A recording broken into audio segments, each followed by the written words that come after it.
the Imperial Japanese Army's close combat doctrine represented 30 years of institutional evolution, battlefield experience, and calculated response to industrial reality. By 1942, Japanese infantry training had been refined into a tactical philosophy that emphasized what Japan could achieve rather than what it lacked. Every soldier underwent extensive night fighting instruction. Bayonet drills consumed countless training hours.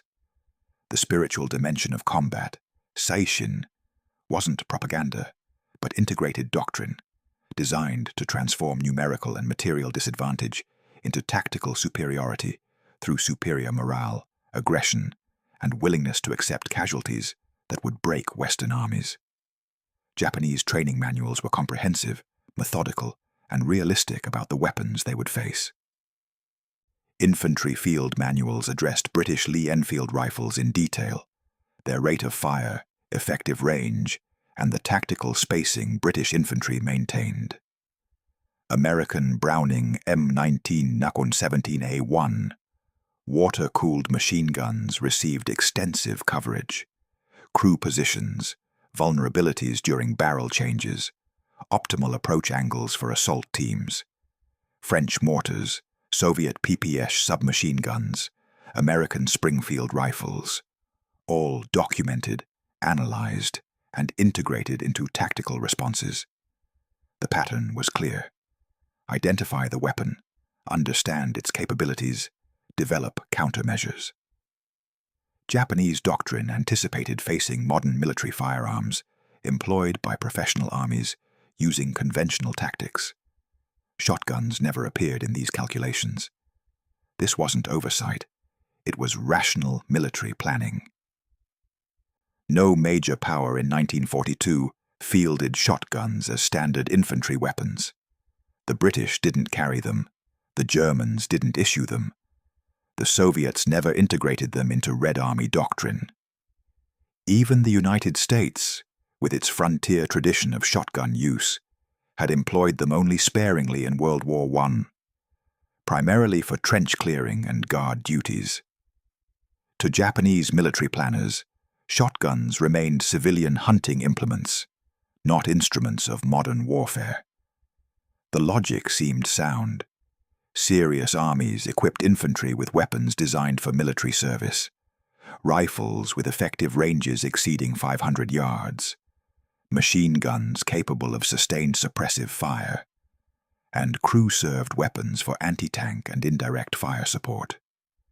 Shotguns, with their limited range and ammunition capacity, appeared tactically irrelevant in an era of industrial warfare. Then American Marines brought them to the Pacific jungle anyway. Before we continue, click that subscribe button, like this video, and let me know in the comments where you're watching from. It brings me great joy, knowing that these war stories and lessons get to people all over the world. Your support helps us bring more thrilling war stories, and trust me, you won't want to miss them. Now, let's get back to the story. The Winchester Model 97 and Model 12 represented something Japanese doctrine had never contemplated, a weapon optimized specifically for the close-quarters nightmare of jungle combat. At ranges of 10 to 30 yards, precisely where Japanese infiltration tactics anticipated decisive advantage, a single Marine with a pump-action shotgun could deliver firepower that invalidated every assumption about close combat superiority. The slam-fire capability alone represented a tactical revolution at jungle engagement distances. Hold the trigger, work the pump, and 6 shells of 00 Buckshot erupted in approximately 2 seconds. 54 .33 caliber pellets spreading through dense vegetation. No precision aiming required, no extended exposure. Just overwhelming, instantaneous firepower, exactly where Japanese doctrine planned to dominate through spirit and steel. The theoretical matchup was devastating. Japanese infantry trained for bayonet charges against rifle-armed defenders suddenly faced weapons that could erase an entire assault element before they closed to hand-to-hand range. Infiltration teams expecting to overwhelm machine gun positions through determination and night movement now confronted point guards carrying weapons that turned jungle darkness into a killing field. On paper, American shotguns had appeared exactly where they would inflict maximum doctrinal disruption. The jungle, however, had different plans entirely. The Winchester Model 97's slam-fire mechanism represented elegant mechanical simplicity in service of overwhelming firepower. Unlike conventional pump-action shotguns that required releasing and repressing the trigger for each shot, the Model 97 lacked a trigger disconnector. A shooter could hold the trigger fully depressed and simply work the pump action, each complete cycle chambering around and immediately firing it. In trained hands, this meant 6 shells downrange in approximately 2 seconds. The mathematics of this capability at jungle engagement ranges was staggering. A standard 00 buckshot shell contained 9 pellets, each measuring .33 caliber and weighing 53.8 grains, roughly equivalent to 9 simultaneous pistol rounds with each trigger pull. 6 shells meant 54 projectiles launched in the time most riflemen could fire twice. At 10 yards, the effective engagement distance in dense Pacific jungle, these pellets spread to a pattern roughly 10 inches in diameter, missed the target's center mass by 5 inches in any direction, and the spreading pattern still delivered multiple hits. At 20 yards, still well within typical jungle visibility, the pattern expanded to approximately 20 inches, wide enough to engage multiple targets simultaneously, or compensate for poor visibility and moving targets. Even at 30 yards, approaching the outer limits of reliable jungle engagement, the 30-inch spread pattern could suppress an entire infiltration team with a single shot. The tactical implications were extraordinary. Japanese night infiltration tactics relied on small groups, typically 3 to 8 soldiers, moving silently through jungle undergrowth to close within bayonet range. These teams operated on the assumption that American defenders, armed with rifles requiring precise aim in darkness, would be overwhelmed before they could effectively engage multiple attackers simultaneously. A Marine with a shotgun invalidated this entire calculus.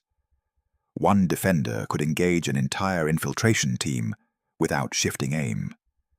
The spreading buckshot pattern meant that even hurried shots in near-total darkness had high probability of multiple hits. Japanese tactics that anticipated overwhelming isolated sentries through numerical advantage suddenly faced a force multiplier that rendered those numbers irrelevant at close range. The psychological dimension was equally potent.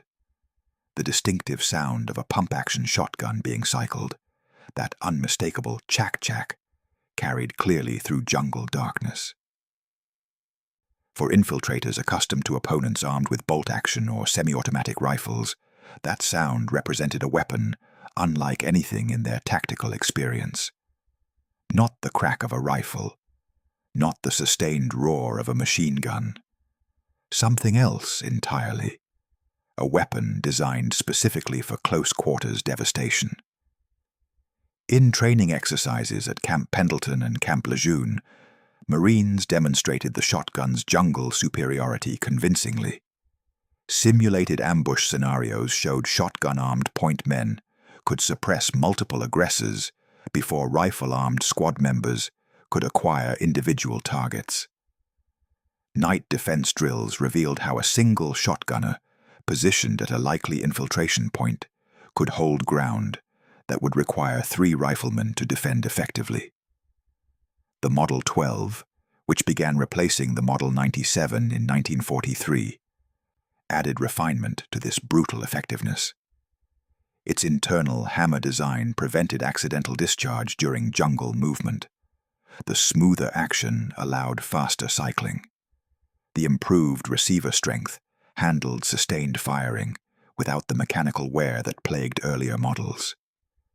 Everything about these weapons suggested they were purpose-built for Pacific jungle warfare, devastating at precisely the ranges where combat occurred, reliable under rapid fire, and psychologically overwhelming to opponents trained for conventional close combat. The promise was intoxicating. American industrial innovation, delivering tactical superiority, exactly where Japanese doctrine anticipated dominance. Reality would prove far more complicated. The Pacific Theater's humidity didn't negotiate with American industrial superiority. It simply destroyed it. Standard military shotgun ammunition in 1942 used paper hulls, the same basic construction that had served civilian hunters for decades. In the dry conditions of American training ranges, these shells functioned flawlessly. At Camp Pendleton's ranges, Marines could fire hundreds of rounds without a single malfunction. The paper hulls chambered smoothly, ejected cleanly, and showed no signs of the catastrophic failure that awaited them across the Pacific. Then those same shells encountered 100% humidity, constant rainfall, and jungle conditions that prevented anything from ever truly drying. Paper absorbed moisture. This wasn't a design flaw. It was simple physics. The tightly wound paper fibers that formed the shell casing acted like a sponge in tropical environments. As humidity penetrated the hull, the paper expanded. Shells that measured precisely to chamber specifications in California became oversized cylinders that wouldn't fit into weapons designed to fire them. The swelling was gradual but inexorable. Shells stored in ammunition pouches for days in jungle conditions expanded enough that they required force to chamber. After a week of patrol through rain-soaked terrain, shells became physically impossible to load without tools. Marines reported attempting to chamber swollen rounds during actual combat engagements, finding them stuck halfway into the action, requiring hammering with rifle butts or entrenching tools to either seat them fully or extract them. Neither option was viable during a firefight. The timing of these failures was particularly cruel.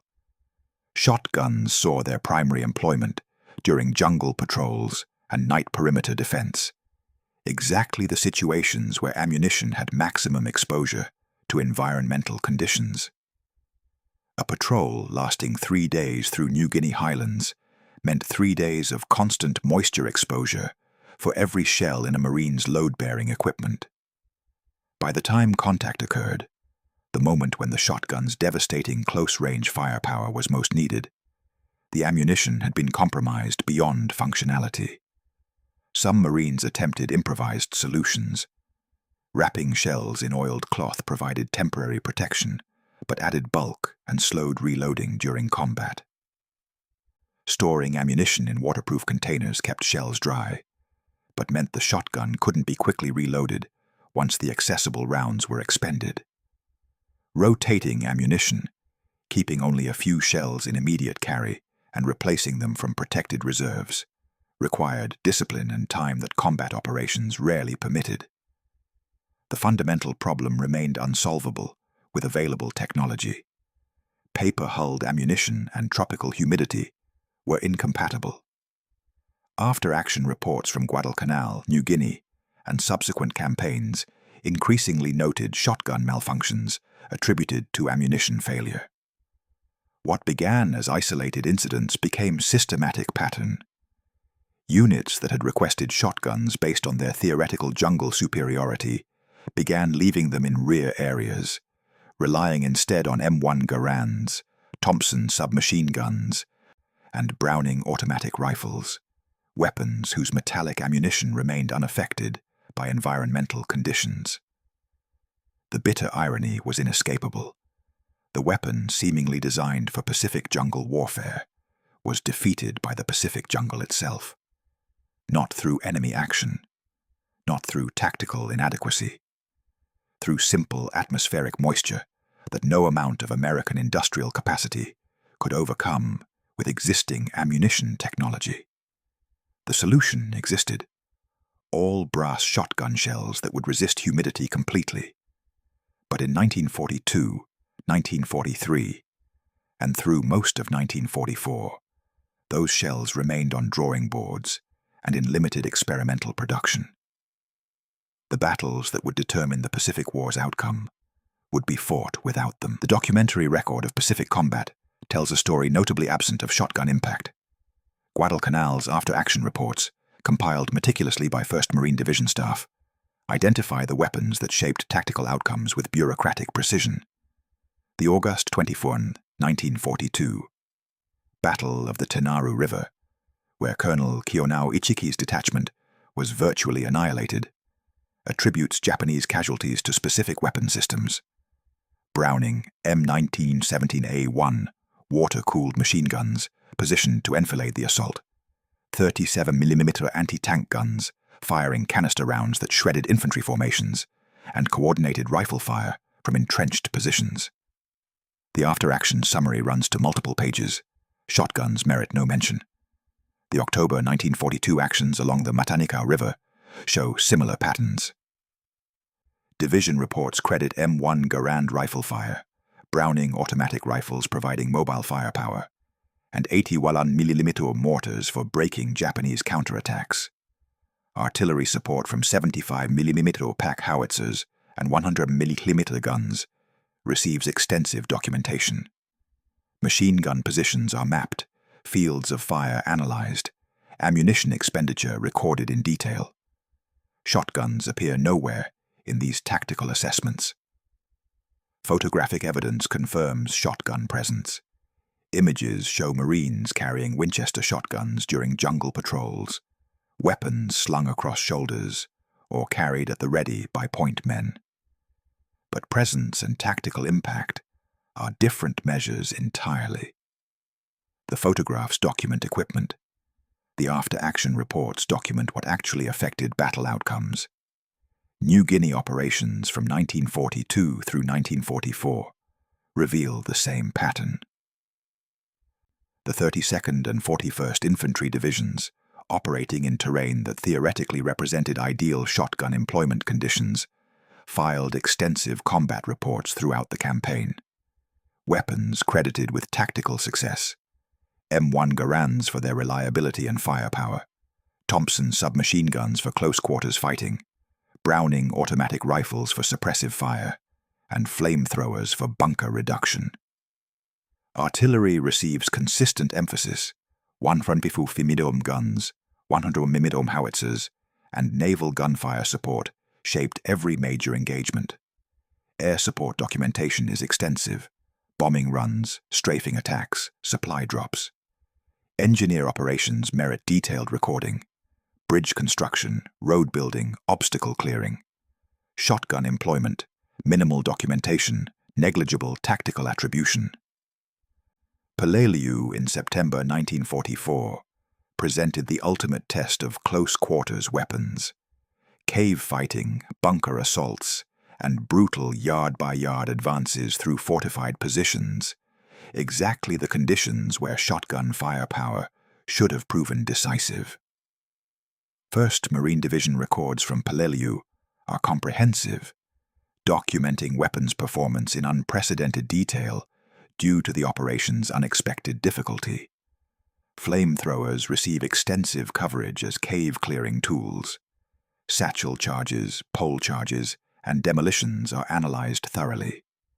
Tank infantry coordination is documented extensively. Artillery and naval gunfire support are credited with enabling the advance against fortified positions. The few references to shotguns appear in patrol reports and perimeter defense logs. Secondary roles far removed from the decisive fighting. Iwo Jima's after-action reports continue this pattern. The weapons that enabled victory, artillery preparation, naval gunfire, flamethrowers, demolitions, tanks, and small unit rifle tactics.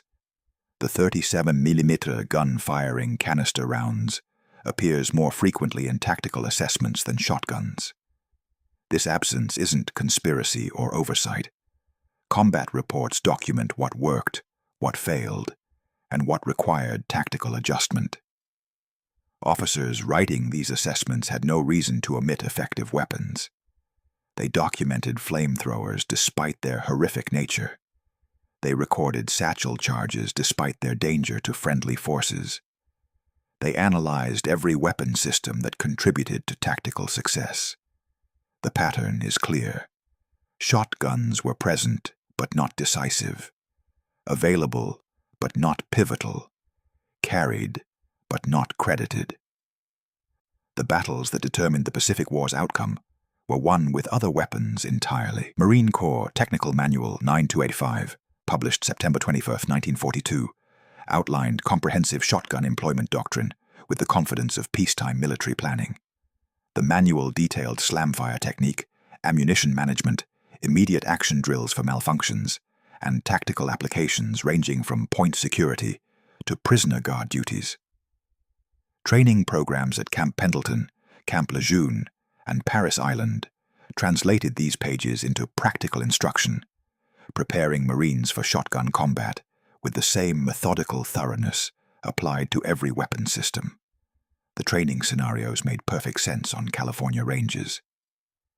Marines practiced rapid engagement drills, multiple pop-up targets appearing simultaneously at 15 yards, simulating infiltration teams emerging from concealment. Shotgun-armed defenders consistently achieved faster suppression than riflemen. The slamfire technique, properly executed, allowed engagement of 3 separate targets in the time required for aimed rifle shots at 2. Room-clearing exercises demonstrated the shotgun's theoretical superiority in confined spaces. Training facilities built mock-ups of buildings, bunkers, and trench systems. Marines learned to enter aggressively, shotgun at the ready, engaging targets in rapid succession. The spread pattern compensated for the difficulty of precision aiming while moving. The psychological impact of sustained shotgun fire in enclosed spaces was noted as tactically significant. Ambush response drills positioned shotgun-armed point men as the patrol's immediate reaction force. When training instructors triggered simulated ambushes, shotgunners could suppress the threat, while rifle-armed squad members maneuvered. The doctrine was sound, the execution impressive, and the results measurable in training metrics. Then those same Marines deployed to the Pacific and discovered that jungle warfare bore limited resemblance to California training ranges. The room-clearing tactics proved largely irrelevant. Japanese fortifications in the Pacific weren't European-style buildings with doorways and hallways. They were caves, spider holes, and reinforced bunkers with firing apertures measured in inches. The elaborate entry techniques practiced at Camp Pendleton had no application against a pillbox with a single machine gun port. Flamethrowers and demolitions, not shotguns, became the cave-clearing tools of necessity.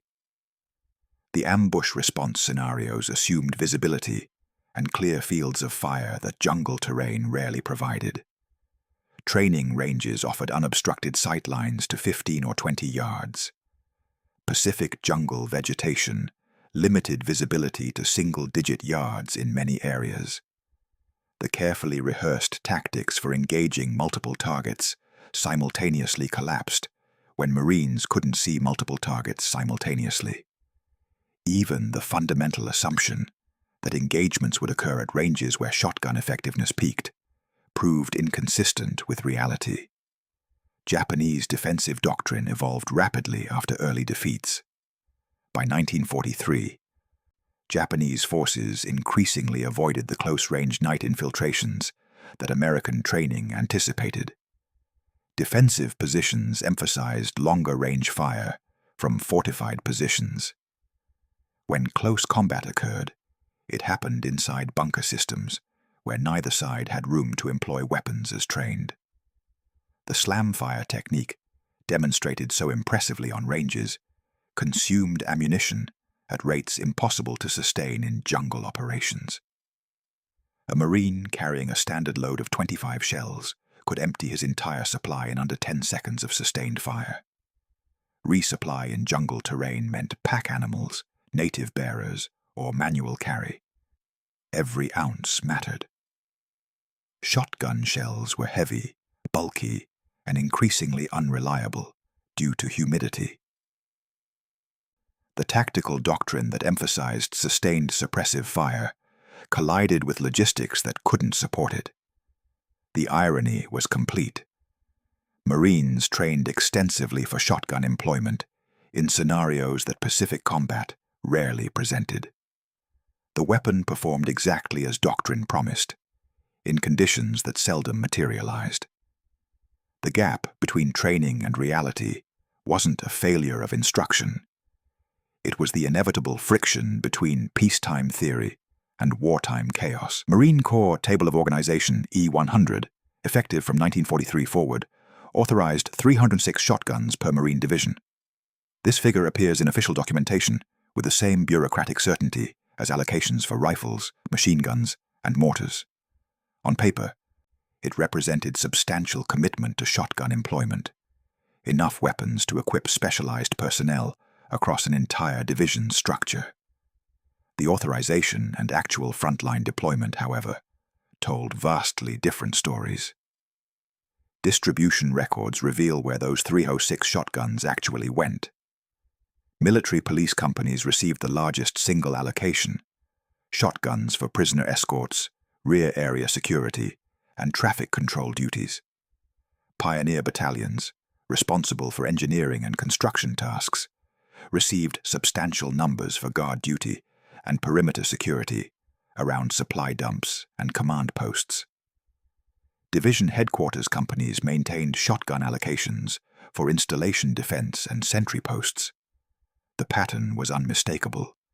Shotguns migrated to rear area security roles rather than frontline combat employment. Rifle companies, the units conducting actual assault operations, received minimal shotgun allocations under the Table of Organization. Even within rifle companies, shotguns went primarily to designated point men for patrol operations, not to assault elements. A typical rifle company of 235 men might have 3 to 5 shotguns total, concentrated with reconnaissance and patrol personnel. This meant that in major combat operations, the assaults on fortified positions, the brutal cave-to-cave fighting, the decisive engagements that determined campaign outcomes, shotguns were effectively absent from the weapons mix. The frontline infantrymen, humping up Peleliu's ridges or storming Iwo Jima's beaches, carried an M1 Garand, a Browning automatic rifle, or a flamethrower, not a Winchester shotgun. Supply records compound this reality. Shotgun ammunition requisitions from forward units remained minimal throughout the war. Rifle and machine gun ammunition consumption measured in millions of rounds per major operation. Shotgun shell expenditure barely registered in divisional logistics summaries. Units weren't requesting resupply of ammunition, they weren't expending in combat. The few instances where shotguns saw concentration in combat roles reveal their actual tactical niche. Some units positioned shotgun-armed Marines at likely infiltration points during defensive operations, not as primary weapons, but as specialized tools for specific threat scenarios. Patrol operations occasionally allocated shotguns to point men, though with the understanding that the weapon's utility lasted only as long as the ammunition remained functional in humid conditions. Even these limited tactical applications diminished as the war progressed. As Japanese defensive doctrine shifted away from massed infiltration attacks toward fortified defensive positions, the specific scenario where shotguns offered theoretical advantage became increasingly rare.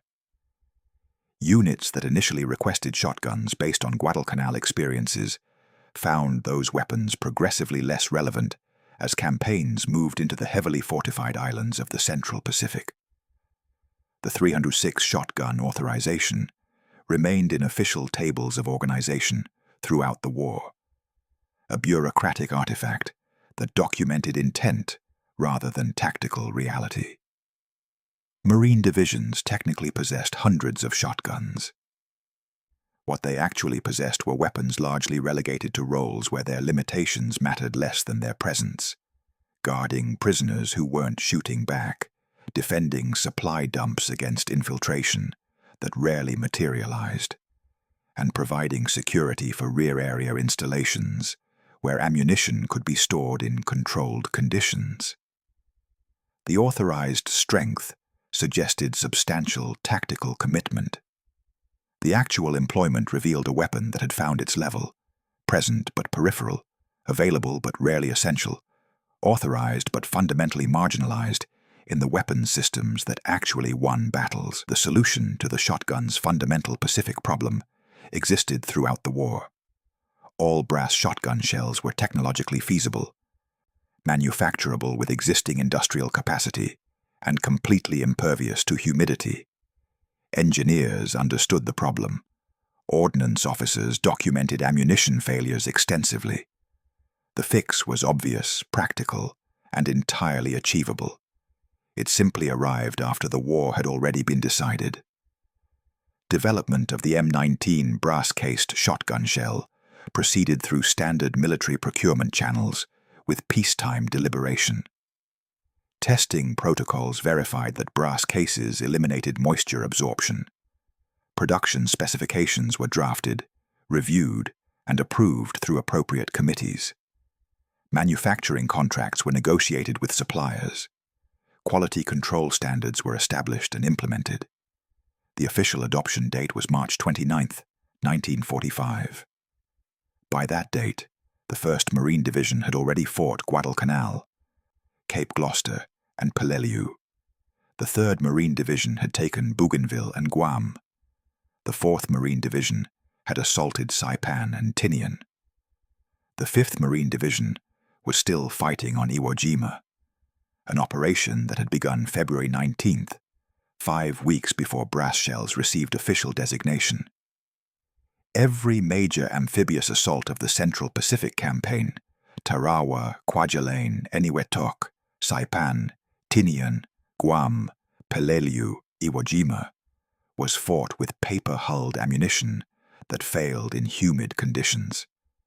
The battles that broke Japanese defensive strategy, the operations that cost thousands of American casualties, the campaigns that determined the Pacific War's trajectory, all conducted with shotgun ammunition known to be inadequate for tropical warfare. The timeline reveals bureaucratic momentum operating on a different calendar than combat necessity.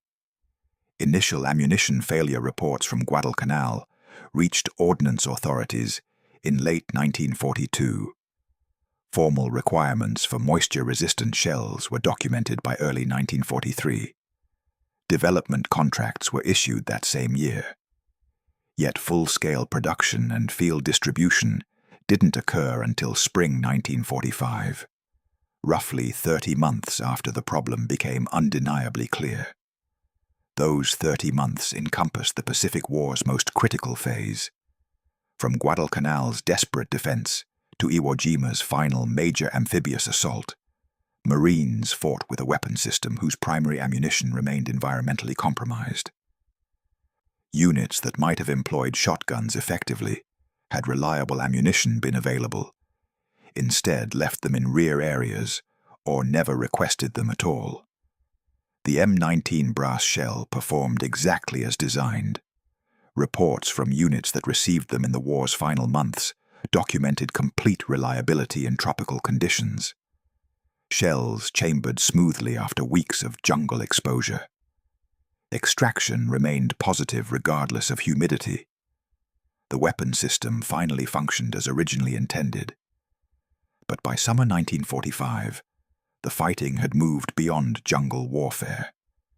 The planned invasion of Japan's home islands would have been different terrain, different tactical conditions, different combat entirely. Okinawa, the final major ground campaign before Japan's surrender, ended June 22, 1945. The atomic bombings of Hiroshima and Nagasaki occurred in early August. Japan's surrender came August 15th. The brass shells that could have made shotguns reliable throughout the Pacific campaign arrived in time for a war that was ending. The counterfactual haunts military historians. What if M19 ammunition had been available in 1942. Would shotguns have proven tactically significant in jungle fighting? Would after-action reports have credited them alongside machine guns and artillery? The questions remain academic. The brass shells arrived, the war ended, and the shotgun's reputation as a Pacific weapon rested on theoretical capability rather than verified battlefield impact. A legacy built on what might have been, not what was. The absence speaks louder than any documentation could. Japanese military archives captured during and after the war contain extensive tactical guidance for countering American weapon systems. Infantry manuals detail specific responses to Browning machine guns, approach angles that minimize exposure to traversing fire, techniques for suppressing crew-served weapons with rifle grenades, and timing for assault during barrel changes.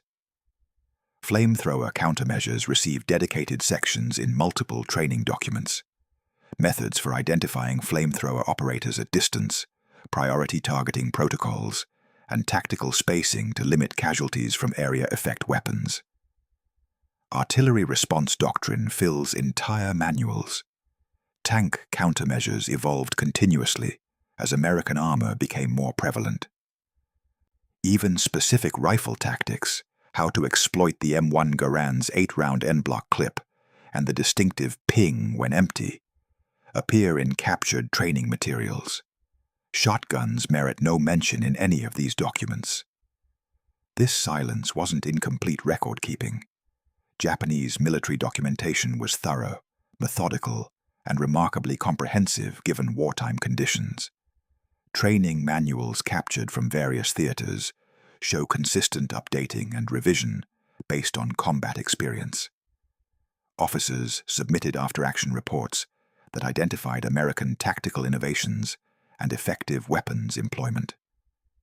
Interrogation reports of captured American personnel appear in intelligence summaries, often with detailed technical questions about weapons and tactics.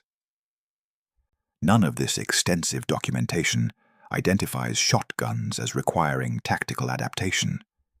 The contrast with German military response to shotguns in World War I makes Japan's silence particularly notable. Germany filed formal diplomatic protests in September 1918, claiming American shotgun use violated the Hague Convention's prohibition on weapons causing unnecessary suffering. German threats to execute captured Americans carrying shotguns were documented in official communications. The German military clearly considered shotguns tactically significant enough to warrant both formal protest and threatened reprisal. Japan never filed similar protests. No diplomatic communications reference shotguns. No threats against captured Marines carrying Winchester shotguns appear in any documented source. The weapon that supposedly terrified Japanese infantry in close combat generated no official Japanese response whatsoever. Post-war interrogations of Japanese officers compound this pattern. American intelligence teams conducted extensive debriefings of captured and surrendered Japanese military personnel, seeking to understand Japanese tactical doctrine and operational decision-making. These interrogation reports, now declassified and available in military archives, contain detailed Japanese assessments of American weapons effectiveness. Officers discussed American material superiority extensively. Artillery bombardment receives consistent mention as the most devastating aspect of American firepower. Naval gunfire support was identified as a critical factor in defensive planning. Flamethrowers appear repeatedly in interrogation records. Japanese officers describe them as psychologically devastating and tactically difficult to counter. Air superiority, tank employment, and logistics capabilities all feature prominently in Japanese tactical assessments. Shotguns appear nowhere in these evaluations. This absence isn't evidence of Japanese unwillingness to acknowledge American advantages. The same interrogation reports show remarkable candor about American tactical and material superiority. Japanese officers readily admitted that American firepower, logistics, and industrial capacity overwhelmed Japanese defensive capabilities. They discussed specific weapon systems that forced tactical adaptations and created operational challenges. They simply never identified shotguns among those weapons. The conclusion is unavoidable. From the Japanese military perspective, American shotguns weren't tactically significant enough to warrant formal countermeasures, training modifications, or even notable mention in combat assessments. Individual Japanese soldiers certainly encountered shotgun fire. Some units, some patrols, some defensive positions. But these encounters never accumulated into a pattern requiring institutional response. The weapon that theoretically invalidated Japanese close combat doctrine never registered as a meaningful threat in Japanese military thinking. Not because they didn't know about shotguns, because battlefield experience never demonstrated they mattered enough to counter. The cinematic Pacific War features shotguns prominently. Films depict Marines blasting Japanese soldiers with devastating clouds of buckshot during jungle ambushes. Video games make the combat shotgun the ultimate close-quarters weapon for island fighting. Popular histories describe it as the weapon Japanese infantry feared most, a devastating innovation that gave Americans decisive advantage in brutal hand-to-hand combat. This narrative persists despite contradicting the documentary record at every level. The myth's origins trace to several sources, none of them rooted in verified battlefield impact. Shotguns photographed dramatically, distinctive profile, aggressive appearance, obvious close-quarters purpose.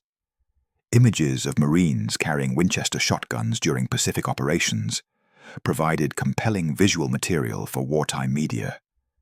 The weapons looked purposeful, fearsome, uniquely American. Post-war veteran accounts occasionally mention shotguns, though rarely as primary combat weapons. These mentions, filtered through decades of memory and cultural reinforcement, became amplified in retelling. A Marine who saw a shotgun during Guadalcanal patrol duty became, in later accounts, a Marine whose unit relied on shotguns for jungle fighting. Peripheral presence became exaggerated significance. Hollywood accelerated this transformation. Films seeking visual distinctiveness and dramatic variety featured shotguns prominently, creating memorable scenes disconnected from historical frequency. The shotgun became a character element, the grizzled sergeant's weapon of choice, the point man's tool, the Marine's edge in desperate close combat. These depictions prioritized dramatic impact over historical accuracy, which is entirely appropriate for entertainment, but problematic when entertainment becomes historical understanding. Video games cemented the shotgun's mythical status. Game mechanics favor shotguns in close-quarters scenarios, making them devastatingly effective at the ranges where most game combat occurs.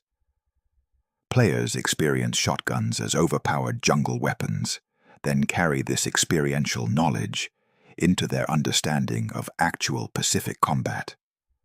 The game's mechanical reality, where shotguns dominate close fighting, replaces historical reality, where they appeared marginally in after-action reports. The actual weapons that dominated Pacific combat tell a different story entirely. Flamethrowers, truly devastating, genuinely feared by Japanese defenders, and extensively documented in battle reports, shaped tactical outcomes in ways shotguns never approached.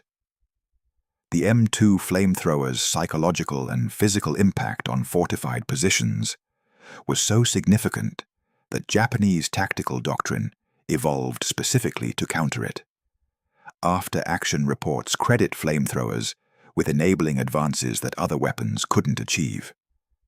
Browning automatic rifles provided mobile firepower that actually influenced squad-level tactics.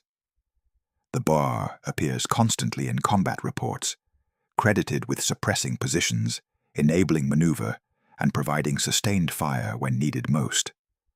Artillery and naval gunfire support dwarfed all small arms in tactical significance.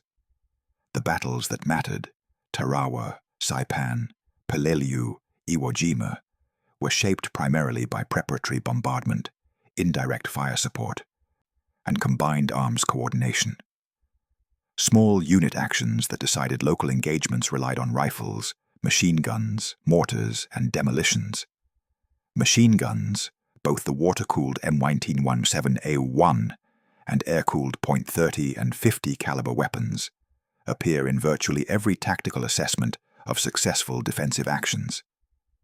These were the weapons that broke Japanese attacks, held critical positions, and enabled American tactical success.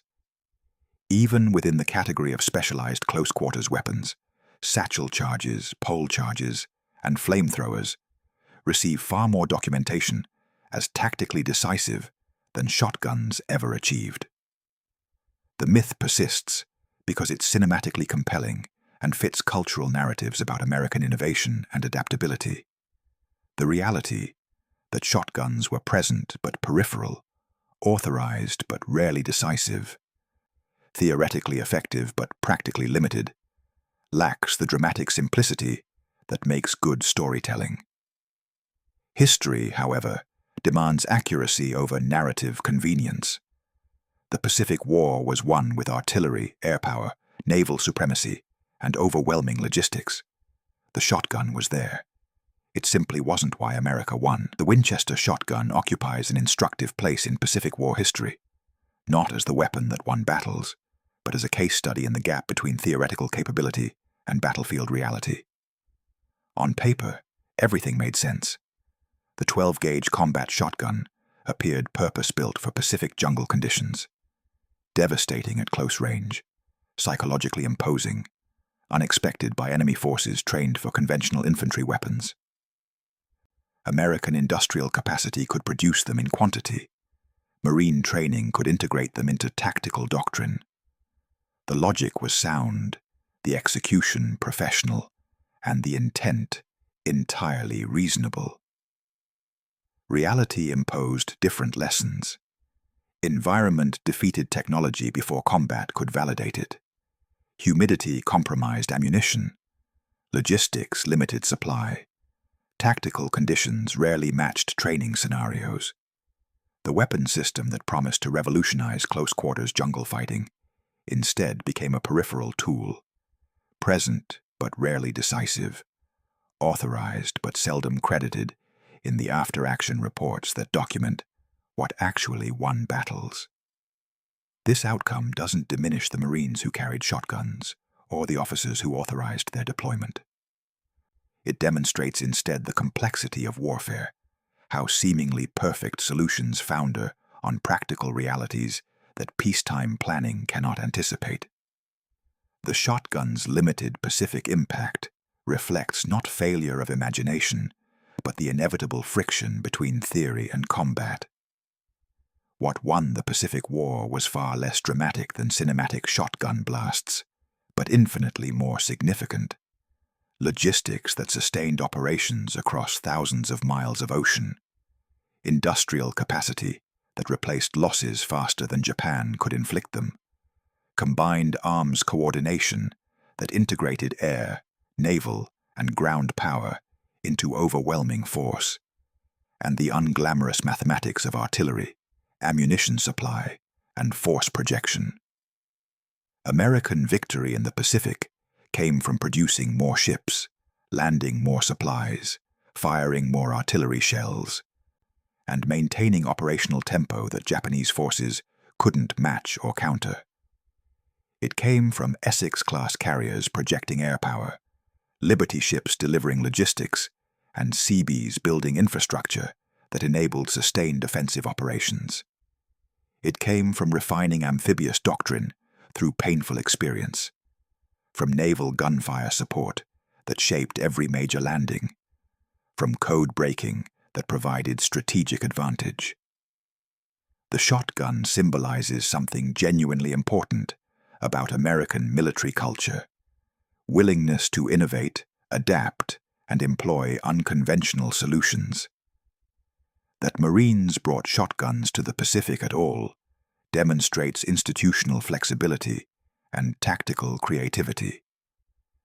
That those shotguns proved less significant than anticipated demonstrates the humility required to learn from battlefield experience rather than theory. The weapon's legacy should be neither dismissed nor exaggerated. Shotguns were present in the Pacific theater. Some Marines carried them effectively in specific roles.